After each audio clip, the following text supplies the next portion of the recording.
Mother सुहाग online classes में आप सभी का स्वागत है। आज आप लोगों को हम नागरिक शास्त्र में पार्ट 2 का अध्ययन कराएंगे। जैसा कि ये लेसन एक बार आप लोगों को पढ़ाया जा चुका है, लेकिन कुछ बच्चों के कहने पर हम इसको पुनः रिपीट करेंगे और जिन बच्चों का न लिखा हो वो अपनी फेयर कॉपी में नोट कर लेंगे। तो हम पहले इसको समझेंगे कि ये लोकतंत्र क्या है। लोकतंत्र शब्द अंग्रेजी के डेमोक्रेसी शब्द से बना हुआ है। जब लोकतंत्र को इंग्लिश में डेमोक्रेसी कहते हैं, ये डेमोक्रेसी दो शब्दों से मिलकर बना है, डेमोस और क्रेटिया। तो क्रेटिया भी कह सकते हैं, क्रेसिया भी कह सकते हैं, दोनों चीजें आपको बताने के हिसाब से। लोकतंत्र को इंग्लिश में डेमोक्रेसी कहते हैं। डेमोक्रेसी शब्द यूनानी भाषा के दो शब्दों से मिलकर के बना है, जिसको डेमोस और क्रेसिया कहते हैं। डेमोस का अर्थ है जनता और क्रेसिया का अर्थ होता है शासन।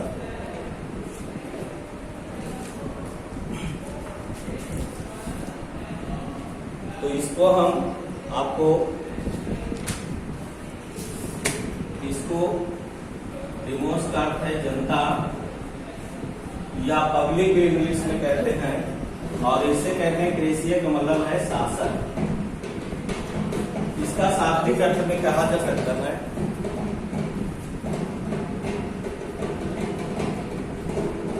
डेमोस का अर्थ है जनता और क्रेसिया का अर्थ होता है शासन। इसको मतलब आप समझ सकते हैं कि डेमोक्रेसी क्या होता है, जनता का शासन। डेमोक्रेसी का अर्थ होता है जनता का शासन। इसको थोड़ा सा हम और समझेंगे कि डेमोक्रेसी को अंग्रेजी में, लोकतंत्र को अंग्रेजी में डेमोक्रेसी कहते हैं। ये यूनानी शब्द के डेमोस और क्रेसिया से बना हुआ है। डेमोस का अर्थ जनता और क्रेसिया का अर्थ शासन है। अतः इनका शाब्दिक अर्थ है जनता का शासन। अतः लोकतंत्र शासन प्रणाली का वह स्वरूप है जिसमें शासन की संपूर्ण शक्ति जनता पर निहित है। इसी में अमेरिका के भूतपूर्व राष्ट्रपति अब्राहम लिंकन ने एक बहुत ही महत्वपूर्ण परिभाषा दी है, जिन्हें आप लोग गौर से सुनेंगे। लोकतंत्र जनता के लिए जनता द्वारा शासन है। इसको इंग्लिश में कहते हैं democracy is the government of the people by the people for the people. तो आपको ये डिफिनेशन हमने हिंदी और इंग्लिश दोनों में समझा दिया है। इसी के एक डिफिनेशन और देखेंगे प्रोफेसर ब्राइस के अनुसार। लोकतंत्र शब्द का प्रयोग शासन के उस प्रकार का बोध कराने के लिए किया जाता है जिसमें शासन सत्ता वर्ग विशेष अथवा वर्गों में नहीं बल्कि संपूर्ण समाज के सदस्यों में निहित होती है। कहने का तात्पर्य चाहे अब्राहम लिंकन जी का हो या प्रोफेसर ब्राइस का हो, दोनों का तात्पर्य एक ही होता है कि डेमोक्रेसी का अर्थ ही होता है जनता का शासन। मतलब जनता की भागीदारी लोकतंत्र में सबसे ज्यादा होती है। आगे हम थोड़ा सा देखेंगे कि लोकतंत्र के प्रकार।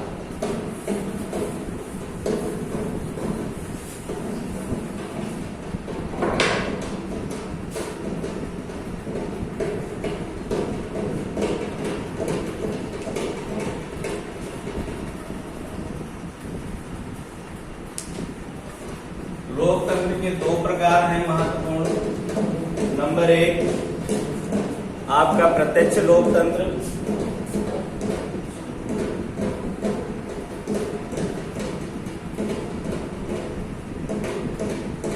और दूसरा है अप्रत्यक्ष लोकतंत्र।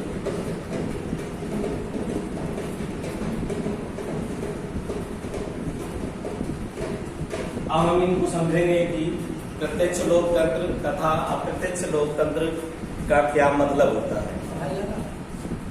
प्रत्यक्ष लोकतंत्र का अर्थ है, प्रत्यक्ष लोकतंत्र में जनता प्रत्यक्ष रूप से शासन के कार्यों में भाग लेती है, नीति निर्धारित करती है तथा नीतियों को लागू करती है। इस प्रकार के शासन में राज्य की इच्छा का निर्माण करने वाली जनता द्वारा कार्यों का संपादन सार्वजनिक सभाओं में किया जाता है। राज्य के समस्त नागरिक एक सभा के रूप में एकत्र होते हैं तथा वहाँ शासन संबंधी अनेक गतिविधियों का संचालन करते हैं। प्रत्यक्ष लोकतंत्र उन राज्यों में सफल हो सकता है जिन राज्यों का आकार छोटा तथा जनसंख्या कम होती है। इसका कहने का मतलब यह है कि लोकतंत्र का जो प्रत्यक्ष रूप है, तो प्रत्यक्ष रूप उन देशों में ज्यादा कारगर साबित होता है जहां का आकार छोटा या जनसंख्या जहां कम होती है, वहां प्रत्यक्ष लोकतंत्र का प्रभाव ज्यादा पड़ता है। अब हम अप्रत्यक्ष लोकतंत्र के बारे में समझेंगे कि जिन राज्यों का आकार बड़ा होता है तथा जनसंख्या अधिक होती है, उन राज्यों में अप्रत्यक्ष लोकतंत्र अपनाया जाता है, क्योंकि वहां प्रत्यक्ष लोकतंत्र संभव नहीं हो पाता है। जिस पद्धति में राज्य का निर्माण और उसकी अभिव्यक्ति जनता के स्थान पर उसके प्रतिनिधि करते हैं। जैसे हमारे देश में लोकतंत्र तो है, लेकिन हमारा जो प्रतिनिधित्व करते हैं वो हमारे द्वारा जो चुने हुए होते हैं, जो सांसद विधायक होते हैं, उनके द्वारा हमारी बात शासन तक पहुंचाई जाती है। ये कहने का तात्पर्य है। इसी के आगे थोड़ा सा और है, क्योंकि वहां प्रत्यक्ष लोकतंत्र संभव नहीं है। जिस पद्धति में राज्य के निर्माण और उसकी अभिव्यक्ति जनता के स्थान पर उसके प्रतिनिधि का मतलब ये होता है जिनका हम चुनाव करते हैं, जो सांसद विधायक होते हैं, ये हमारे प्रतिनिधि हैं। इन्हीं के माध्यम से हम अपनी बात शासन तक पहुंचाते हैं। उसे अप्रत्यक्ष लोकतंत्र कहा जाता है। सैद्धांतिक दृष्टि से राज्य की संपूर्ण शक्ति जनता में निहित होती है, किंतु वह स्वयं प्रत्यक्ष रूप से इसका प्रयोग नहीं करता है। जैसे भारत तथा इंग्लैंड ये अप्रत्यक्ष लोकतंत्र के उदाहरण है। जैसे हमारा भारत देश और इंग्लैंड ये अप्रत्यक्ष लोकतंत्र के उदाहरण है। क्यों? क्योंकि ये देश बहुत विशाल है और यहाँ की जनसंख्या बहुत अधिक होने के कारण प्रत्यक्ष लोकतंत्र होना असंभव है। इसलिए अप्रत्यक्ष लोकतंत्र के द्वारा हम या जनता अपनी बात शासन तक पहुंचाने का कार्य करती है। इसी में आपको थोड़ा सा और बता दें कि लोकतंत्र में जो लोकतंत्र के द्वारा सरकार का जो चुनाव होता है उसमें कौन भागीदारी करता है, उसके बारे में थोड़ा सा समझिए कि लोकतंत्र में वयस्क मताधिकार प्रणाली के आधार पर स्वतंत्र एवं निष्पक्ष चुनाव। वयस्क मताधिकार का मतलब होता है 18 वर्ष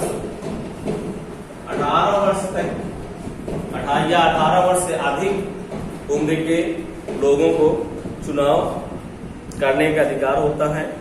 आदर्श लोकतंत्र की स्थापना या सफलता के लिए जागरूक एवं शिक्षित नागरिकों का होना आवश्यक है। इसलिए आप लोगों को आज हमने लोकतंत्र के बारे में बताया है और इससे संबंधित कुछ क्वेश्चन आपको भेजे जाएंगे जो बच्चे अपनी फेयर कॉपी में नोट करेंगे। धन्यवाद।